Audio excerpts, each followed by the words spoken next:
Today I'm going to discuss some important computer concepts which are usually asked in the exam because I'm getting a lot of requests from you guys. So let's start. And पूरे session में ये मत सोचिएगा कि आपने ये चीज पढ़ी है तो अब आप इस चीज को ना पढ़िए। वैसे भी मैं बहुत छोटे सेशन बनाता हूँ, इसलिए सिर्फ बनाता हूँ कि जिससे मैं सिर्फ क्वालिटी दे पाऊँ आपको। मतलब मैं बिलीव नहीं करता कि 1 घंटे की वीडियो बनाऊं, 2 घंटे की वीडियो बनाऊं। मैं इसीलिए 10 20 30 जितना कंटेंट डिमांडिंग होता है उस हिसाब से मैं वीडियो बनाता हूँ। ठीक है, तो पूरा सेशन अच्छे से सुनिएगा क्योंकि एक एक चीज बहुत इंपॉर्टेंट है जो मैं आज शेयर कर रहा हूँ आपसे। ठीक है, चलिए स्टार्ट करते हैं। देखिए, जनरेशन ऑफ कंप्यूटर से दो तरह के क्वेश्चंस बनते हैं। एक बनता है कि किस जनरेशन में कौन से कंपोनेंट यूज हुए, एक बनता है कि किस जनरेशन में कौन सी लैंग्वेज यूज हुई है। ठीक है, तो पहले बात करते हैं फर्स्ट जनरेशन की। तो फर्स्ट जनरेशन में कौन से कंपोनेंट यूज हुए हैं? Vacuum tubes. फर्स्ट जनरेशन में वैक्यूम ट्यूब्स यूज हुए थे और लैंग्वेज कौन सी यूज हुई थी? Machine language. ठीक है, फिर सेकेंड जनरेशन डेवलप हुई। तो सेकेंड जनरेशन में कौन सा कंपोनेंट यूज हुआ? ट्रांजिस्टर्स। और लैंग्वेज कौन सी यूज हुई? असेंबली। ठीक है, फिर सेकेंड के बाद थर्ड जनरेशन डेवलप हुई। थर्ड जनरेशन में आईसी यूज हुआ, इंटीग्रेटेड सर्किट्स। और लैंग्वेज कौन सी यूज हुई? High level language. ठीक है, फिर थर्ड के बाद क्या आया? फोर्थ जनरेशन डेवलप हुई। उस जनरेशन में माइक्रो प्रोसेसर्स यूज हुए और फोर्जियर लैंग्वेज यूज हुई। ठीक है, अब फिफ्थ जनरेशन जिसपे वर्क कर रहे हैं, ठीक है, उसमें कौन से कंपोनेंट यूज हुए हैं? Super large scale IC, super large scale integrated circuit. और लैंग्वेज कौन सी यूज हुई है? Artificial intelligence. ये बहुत इंपॉर्टेंट है, आप आई होप आप लिख रहे होंगे इन सबको। ठीक है, चलो अब डिस्कस करते हैं आईपी एड्रेस को। देखो, आईपी एड्रेस का कुछ बहुत ही इंपॉर्टेंट है। आईपी एड्रेस में क्या होता है कि मैक्सिमम यूनिट जो होती है वो होती है 255। मतलब किसी, देखो जो आपको दिख रहे हैं ब्लॉक्स हैं, ये जितने दिख रहे हैं, जैसे लिखा हूं मैंने, लिखा है यहाँ पे 192.168। देखो 192 एक अलग ब्लॉक है, 168 एक अलग ब्लॉक में है। ठीक है, और जीरो अलग ब्लॉक में, 500 एक अलग ब्लॉक में है। ठीक है, अब देखो, मैंने कहा कि आईपी एड्रेस में मैक्सिमम यूनिट किसी भी ब्लॉक में 255 से ज्यादा नहीं हो सकती। ठीक है, फिर इसी में एक और बात है, ये तो हो गई एक बात। दूसरी बात क्या है कि फर्स्ट ब्लॉक में 223 से 223 से ज्यादा भी नहीं हो सकता। बस फर्स्ट ब्लॉक के लिए रेस्ट्रिक्टेड है। मतलब अगर मैं बात करूं, अगर मैं आपसे कहूं, देखिए चलो पहले इसको डिस्कस कर लेते हैं। अब जैसे यहाँ पे लिखा हुआ है 192.168.0.500। अब बताओ ये रॉन्ग है कि राइट है? ऑब्वियसली ये रॉन्ग है। क्यों? मैंने अभी आपको बताया कि मैक्सिमम यूनिट किसी भी आईपी एड्रेस में कितनी हो सकती है? 255 ही मैक्सिमम यूनिट किसी भी आईपी एड्रेस में हो सकती है। ठीक है, तो यहाँ पे क्या लिखा था? 500। तो ये रॉन्ग है। अब आप लोग ये सोच रहे होंगे कि जीरो भी कोई नंबर होता है क्या? But zero is allowed here. ठीक है, जीरो यहाँ पे हम ले सकते हैं। ठीक है, तो ये क्या हो गया? रॉन्ग हो गया। ठीक है, अब सेकंड लिखा है 192.168.0.1। ठीक है, अब ये क्या है? ये सही है। क्यों सही है? यहाँ पे क्या कोई 255 को कोई क्रॉस कर रहा है क्या? कोई भी नहीं कर रहा, तो ये राइट है। ठीक है, इसी तरह थर्ड भी राइट है। क्यों? 192.168.0.240, क्या कोई भी ब्लॉक 255 को क्रॉस कर रहा है? कोई भी नहीं कर रहा है, तो ये भी सही है। ठीक है, ये हो गई एक बात। ठीक है, अब इसमें क्या होता है, अगर मैं आपसे कहूं, मैंने कहा कि मैक्सिमम ब्लॉक 223 ही हो सकता है। अगर यहाँ पे लिखा होता, जस्ट सपोज यहाँ लिखा होता 224.168.0.1। ठीक है, अब बताओ ये सही है कि गलत? ये गलत है। क्यों? यहाँ पे क्या लिखा हुआ है? 224। मैंने क्या बताया अभी कि फर्स्ट ब्लॉक जो है वो कभी भी 223 से ज्यादा नहीं हो सकता। ठीक है, तो ये है आईपी एड्रेस। इसलिए आईपी एड्रेस पे इस तरह के क्वेश्चन पूछे जा सकते हैं कि कौन सा आईपी एड्रेस वैलिड है, कौन सा नहीं है। इस पे क्वेश्चन आते भी हैं। ठीक है, फिर एक फेवरेट क्वेश्चन आईबीपीएस का। फेवरेट क्वेश्चन क्या है? देखिए, फेवरेट क्वेश्चन है कि आईपी जो ये आईपी एड्रेस है, वो आईपी एड्रेस के जो ब्लॉक्स होते हैं उनको कैटेगराइज किया गया है। जैसे ब्लॉक ए, ब्लॉक ए में क्या है? ब्लॉक ए में 1 to 126 यूनिट तक ही केवल रहता है। 1 to 126 यूनिट अगर आपको दिखाई दे तो वो ब्लॉक ए में आता है। मैंने आपको ये बताया था कि जैसे 192 लिखा है, ये एक ब्लॉक में है। ठीक है, अब चलो ब्लॉक ए, तो क्या 192, अब बताओ 1 to 126 किस कहीं दिख रहा है आपको यहाँ पे? बताइए 1 to 126 यहाँ दिख रहा है, तो देखो ये ब्लॉक ए में है ना। 10 क्या है, 10 ब्लॉक ए में आता है, ठीक है। चलो फिर देखते हैं ब्लॉक बी। ब्लॉक बी जो स्टार्ट होता है, ये स्टार्ट होता है 1 to 8 से, ठीक है। ब्लॉक बी कहाँ से स्टार्ट होता है, 1 to 8 टू 1 to 8 to 191, ठीक है। ये होता है ब्लॉक बी, यहाँ से स्टार्ट, ठीक है। अब आपने एक चीज नोटिस करी होगी कि यहाँ पे 1 to 7 नहीं है, ठीक है, वो मैं आपको बाद में बताता हूँ। यहाँ पे एक यूनिट मिस है, वो है 1 to 7, ठीक है। चलो ब्लॉक सी देखते हैं। ब्लॉक सी जो स्टार्ट होता है, बताओ ब्लॉक सी कहाँ से स्टार्ट होगा, क्योंकि 191 पे ही खत्म हुआ है, तो ब्लॉक सी कहाँ से स्टार्ट होगा, 192 से। तो 192 टू 223, ये होता है ब्लॉक सी, ठीक है। मतलब अगर आपको इस में यूनिट दिखाई देती है तो वो इस ब्लॉक में आएगी, ठीक है। फिर आता है ब्लॉक डी। ब्लॉक डी में क्या होता है, 2242 टू 239, ठीक है। 2242 मतलब 224 से 239 तक ब्लॉक डी में रहती है यूनिट्स, ठीक है। फिर आती है ब्लॉक ई। ब्लॉक ई में कितना रहता है, ब्लॉक ई में रहता है 242 255, ठीक है। ये आता है ब्लॉक बी में। तो अगर हमसे पूछा जाए कि कौन सा नंबर किस ब्लॉक में है, अब मान लो ये पूछा सकता है कि एक आईपी एड्रेस दे दिया, अब मुझे बताओ 192 किस ब्लॉक में आता है। तो 192 किस ब्लॉक में आता है, ऑब्वियसली ब्लॉक सी में आता है, ठीक है। 168 किस ब्लॉक में आता है, 168 ब्लॉक बी में आता है, ठीक है। तो इस तरह से इस पे क्वेश्चंस बनते हैं, ठीक है। एक और चीज, ब्लॉक ई का जो यूज होता है, ब्लॉक ई का यूज रिसर्च और साइंटिफिक पर्पसेस के लिए होता है। मतलब अगर कहीं भी मतलब जो भी हमारा रिसर्च और साइंटिफिक पर्पस मीन्स ही हो गया कि जो भी आईपी एड्रेस बनते हैं जहां पे रिसर्च और साइंटिफिक पर्पस के लिए हम यूज करते हैं कोई आईपी एड्रेस, तो वहां पे ब्लॉक ई का मोस्टली यूज होता है, ठीक है। 1 to 7 कहाँ गया, देखिए 1 to 7 जो है इसका यूज करते हैं for is used for loopback IP address, ठीक है। 1 to 7 is used for loopback IP address। loopback IP address के लिए हम 1 to 7 का यूज करते हैं, ठीक है। अभी क्या होता है loopback IP address, ये तो इंपॉर्टेंट नहीं रखता इसलिए मैं इसके ऊपर नहीं जा रहा हूँ, ठीक है।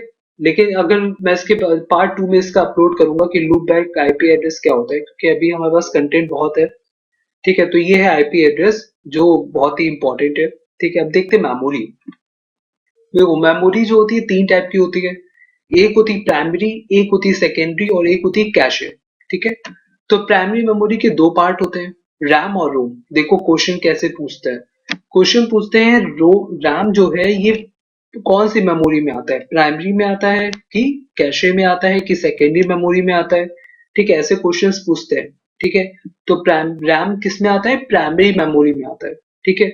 रैम के दो पार्ट होते हैं, एक होता है स्टैटिक और एक होता है डायनेमिक, ठीक है। स्टैटिक और डायनेमिक में डिफरेंस क्या है, देखो डायनेमिक वो स्टैटिक और देखो दोनों ही खत्म हो जाने, जैसे ही आपने पावर ऑफ करा दोनों ही जितनी भी इंफॉर्मेशन है आपकी लॉस हो जाएगी, ये तो डन है। लेकिन डायनेमिक जो होता है वो टाइम टू टाइम रिफ्रेश करता रहता है इंफॉर्मेशन को, टाइम टू टाइम रिफ्रेश करता रहता है, मतलब आपके जो इंफॉर्मेशन है वो लूज होती रहती है, टाइम टू टाइम रिफ्रेश करता रहता है। और स्टैटिक रैम क्या होती है, जब तक पावर ऑन है आपकी इंफॉर्मेशन रहेगी आपके पास, जब तक आपके पावर ऑन है कंप्यूटर की पावर ऑन है तब तक जो इंफॉर्मेशन है वो ऑन रहेगी, वो इंफॉर्मेशन अवेलेबल रहेगी, ठीक है। तो ये होते हैं रैम के दो पार्ट, एक स्टैटिक एक डायनामिक। फिर आता है रोम। रोम के थ्री पार्ट्स होते हैं, एक होता है पीरोम, एक होता है ईपी रोम, एक होता है ईईपी रोम, ठीक है। तो अब ये क्या होता है, देखो इसके फुल फॉर्म्स लिख लो। इसके फुल फॉर्म्स होते हैं, पीरोम का फुल फॉर्म होता है प्रोग्रामेबल रीड ओनली मेमोरी, ठीक है। ईपीरोम का फुल फॉर्म होता है erasable programmable read only memory, और ईईपीरोम का फुल फॉर्म होता है electrical erasable programmable read only memory, ठीक है। तो देखो पीरोम में क्या होता है, पीरोम जब भी कभी हम कोई भी रोम होता है, ठीक है, मतलब ये होता है कि इसमें कोई भी इंफॉर्मेशन लिखी है आपने, ठीक है, आप उसको चेंज नहीं कर सकते। पीरोम में ये फिक्स हो जाता है, कोई भी इंफॉर्मेशन आप इसमें चेंज नहीं कर सकते अगर आपने एक बार इसमें कोई भी इंफॉर्मेशन डाल दी, ठीक है। कंप्यूटर बनाते टाइम पे जैसे ही आपने इस पे कोई इस चिप में कोई भी आपने इंफॉर्मेशन डाली तो वो फर्मवेयर हो जाती है, मतलब वो आप चेंज नहीं कर सकते, ठीक है। इसको बोलते हैं पीरोम, प्रोग्रामेबल रीड ओनली मेमोरी। फिर आई ईपीरोम, ठीक है, इसको बोलते हैं इरेजेबल प्रोग्रामेबल मेमोरी। बहुत ही इंपॉर्टेंट है, क्यों? क्वेश्चन आता है कि अल्ट्रावायलेट रेज से किसकी मेमोरी को इरेज करा जा सकता है, तो अल्ट्रावायलेट रेज से हम क्या करते हैं, ईपीरोम की मेमोरी को इरेज कर देते हैं। ठीक है, आप कंफ्यूज ना होना ईपीरोम और ईईपीरोम में। ठीक है, तो ये अल्ट्रावायलेट रेज से किसकी मेमोरी को हम कर सकते हैं इरेज, ईपीरोम की मेमोरी को। ठीक है, फिर है ईईपीरोम। ईईपीरोम क्या है, electrical erasable programmable read only memory.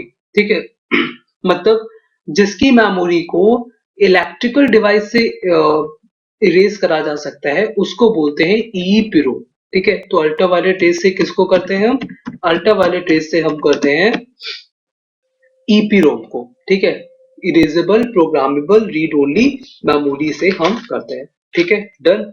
चलो, सेकेंडरी मेमोरी कौन कौन सी होती है, हार्ड डिस्क है, मैग्नेटिक टेप है, डीवीडी, सीडी, जी जिप, डिस्क एक्सेट्रा, ये होती है ना, ये होती है सेकेंडरी मेमोरी। ठीक है, कैशे मेमोरी थर्ड होती है, कैशे मेमोरी। ठीक है, चलो अब देख लेते हैं कि हार्ड ड्राइव क्या होता है, फ्लॉपी डिस्क क्या होता है, मैग्नेटिक टेप क्या होते हैं, फ्लैश मेमोरी क्या होती है। ठीक है, तो देखो हार्ड ड्राइव क्या होती है, a rigid non-removable magnetic disk with a large data storage capacity। सबसे ज्यादा स्टोरेज कैपेसिटी जो होती है वो होती है हार्ड ड्राइव में। ठीक है, सबसे ज्यादा स्टोरेज कैपेसिटी किसमें होती है, हार्ड ड्राइव में होती है। ठीक है, फिर आता है floppy disk. A floppy disk, also called a diskette or just disk, is a type of disk storage composed of a disk of thin and flexible magnetic storage medium sealed in a rectangular plastic carrier lined with fabric that removes dust particles। इतना सब ना पढ़ो, मैं भी आपको बताता हूँ floppy disk में क्या चीजें इंपॉर्टेंट है। ठीक है, मैग्नेटिक टेप को देख लो। Magnetic tape use in recording sound, pictures और कंप्यूटर डेटा। मैग्नेटिक टेप का क्या यूज होता है, मैग्नेटिक टेप का किस लिए यूज होता है, रिकॉर्डिंग साउंड को रिकॉर्ड करना, पिक्चर्स को रिकॉर्ड करना या फिर डेटा को रिकॉर्ड करना। ठीक है, ऐसी फ्लैश मेमोरी क्या होती है, kind of memory that retains data in the absence of a power supply. मतलब आपने पावर सप्लाई को बंद कर दिया और वो फ्लैश मेमोरी एक ऐसी मेमोरी होती है जो डेटा रिटेन कर लेती है। ठीक है ना, मतलब ये क्या है, नॉन वोलेटाइल है। ठीक है, flash memory is a kind of non volatile memory. बहुत ही इंपॉर्टेंट क्वेश्चन इस पे बनता है कि फ्लैश मेमोरी किस टाइप की किस टाइप की flash memory non volatile memory है। ठीक है, फिर देखते हैं मेमोरी यूनिट्स। देखो मेमोरी यूनिट्स जो होती है सबसे छोटी होती है बाइट। सबसे छोटी बाइट होती है क्या, नहीं, सबसे छोटी होती है निब्बल, फिर आता है बिट, फिर आता है बाइट, फिर आता है KB, MB, GB, TB, PB, XB, ZB, YB. Question बनता है, आपको कोई भी ऑर्डर दे देंगे, कोई भी ऑर्डर दे देंगे, फिर ये पूछेंगे कि अब इसमें से कौन सा ऑर्डर इंक्रीजिंग है, कौन सा ऑर्डर डिक्रीजिंग है। जैसे यहाँ पे लिखा हुआ है GB TB, GB TB PB XB ZB, याद कैसे करेंगे, देखो देखो केबी है, केबी के बाद एमबी, जीबी, यहां तक तो अंडरस्टूड है। क्यों, आपको अपने मोबाइल के प्लान से याद होंगे कि एमबी में पहले एमबी मिलती थी, अब आप जीबी में डलवाने लगे। ठीक है, लेकिन आपने एक रोड सुनी होगी, जीटी रोड सुनी है ना, तो ये देखो जी के बाद क्या आएगा, टी आएगा, बस इसको याद रख लो, उसके बाद कुछ प्रॉब्लम नहीं है। ठीक है, तो केबी, एमबी, फिर जीटी, यानी GB, TB, PB, XB, ZB, YB, मतलब एक्स के बाद आएगा जेड और जेड के बाद आएगा वाई। तो ये यूनिट के ऑर्डर्स है, मतलब इस पे क्वेश्चंस बनते हैं। ठीक है, तो इसको एक बार जल्दी से आप लिख लो, बाइट, केबी। वैसे बाइट मैंने इसलिए स्टार्ट करा है क्योंकि मोस्टली ऐसे ही बनते हैं क्वेश्चंस। तो बाइट के बाद केबी, केबी के बाद एमबी, एमबी के बाद GB, TB, PB, XB, ZB, YB. ठीक है, एक निब्बल में 4 बिट होते हैं। ठीक है, एक निब्बल में कितने बिट होते हैं, 4 बिट। और एक और बात, अगर मैं पूछूं एक एमबी में कितने किलोबाइट होंगे, तो एक एमबी में होंगे 1024 किलोबाइट। एक एमबी में 1024 किलोबाइट होंगे। अगर मैं पूछूं एक जीबी में कितने मेगाबाइट होंगे, तो एक जीबी में 1024 मेगाबाइट होंगे। ऐसे ही सेम सब में होगा। ठीक है, एक टीबी में कितने गीगाबाइट होंगे, तो वो 1024 होंगे। ठीक है, अब देख लेते हैं ट्रांसमिशन क्या होता है। देखो ट्रांसमिशन, देखिए ट्रांसमिशन तीन टाइप के होते हैं, एक होता है सिंपलेक्स, एक होता है सिंपलेक्स। देखो सिंपलेक्स क्या होता है, जब मोड ऑफ कम्युनिकेशन केवल एक वे में हो, जैसे आपने देखा होगा टीवी, मतलब मोड ऑफ वे सिर्फ एक वे में हो सकता है। आप टीवी में सिग्नल नहीं भेज सकते, टीवी ही आपको सिग्नल भेजता है। आप रेडियो में सिग्नल नहीं भेज सकते, रेडियो आपको सिग्नल भेजता है। वो कौन से टाइप का मोड है, सिंपलेक्स, बहुत इंपॉर्टेंट है, लिख लो। ठीक है, अगर पूछा जाए कि टीवी किस मोड ऑफ ट्रांसमिशन में आता है, तो वो आता है सिंपलेक्स में। ठीक है, टीवी, रेडियो, पेजर, ये सब सिंपलेक्स मोड के हैं। ठीक है, सेकंड होता है कौन सा, half half duplex, half duplex. इसमें क्या होता है, इसमें एक टाइम पे दोनों दोनों मोड ऑफ ट्रांसमिशन नहीं होते, मतलब एक बार सेंड हुआ तो दूसरी बार एक्सेप्ट होगा। ठीक है, मतलब एक साथ दोनों एक्सेप्ट नहीं होते। ठीक है, ट्रांसमिशन, मोड ऑफ ट्रांसमिशन दोनों वे में होता है, लेकिन साइमल्टेनियसली नहीं होता है, एक टाइम पे नहीं होता। ठीक है, थर्ड क्या होता है, थर्ड होता है फुल डुप्लेक्स। फुल डुप्लेक्स में क्या होता है, एक टाइम पे ही सिग्नल आ रहा है, एक टाइम पे ही सिग्नल जा रहा है। ठीक है, ओके, इसको बोलते हैं फुल डुप्लेक्स, वाईफाई। ठीक है ना, सिग्नल आ रहा है जा रहा है। ठीक है, ये होता है फुल डुप्लेक्स में। तो सिंपलेक्स, हाफ डुप्लेक्स और फुल डुप्लेक्स। ठीक है, ये है मोड ऑफ ट्रांसमिशन। ठीक है, अब चलिए नेक्स्ट देख लेते हैं। नेक्स्ट है फ्लॉपी डिस्क। फ्लॉपी डिस्क मैंने बताया था भी आपको कि मैं फ्लॉपी डिस्क आपको बताता हूँ अच्छे से। देखो फ्लॉपी डिस्क जो होती हैं, ये बेसिकली तीन टाइप की, सुन लो, तीन टाइप में ही होती है। एक होती है 3.5 इंच की। ठीक है, एक होती है 3.5 इंच की। 3.5 इंच की कैपेसिटी कितनी होती है, तो 3.5 इंच की कैपेसिटी होती है 1.44 MB। ठीक है, क्वेश्चन आता है कि 3.5 इंच की जो फ्लॉपी डिस्क है वो उसकी कैपेसिटी कितनी होती है, तो उसकी कैपेसिटी कितनी होती है 1.44 MB। ठीक है, 5.25 इंच फ्लॉपी डिस्क की कैपेसिटी कितनी होती है 1.2 MB। ठीक है, ऐसे ही आती है 8 इंच की, 8 इंच की फ्लॉपी डिस्क की कैपेसिटी कितनी होती है 768 KB। ठीक है, बहुत इंपॉर्टेंट है, लिख लो। ठीक है, 3.5 इंच की फ्लॉपी डिस्क होती है, 3.5 इंच की फ्लॉपी डिस्क होती है, उसकी कैपेसिटी होती है 1.44 MB। 5.25 इंच की फ्लॉपी डिस्क होती है, उसकी कैपेसिटी होती है 1.2 MB। ऐसे 8 इंच की फ्लॉपी डिस्क होती है, उसकी MB कितनी होती है 768 KB। ठीक है, ओके, तो ये बहुत ही इंपॉर्टेंट था। एक होती है जिप डिस्क, एक होती है जिप डिस्क। ठीक है, उसकी कैपेसिटी क्या होती है, उसकी कैपेसिटी 750 MB। ठीक है, उसकी कैपेसिटी कितनी होती है 750 MB।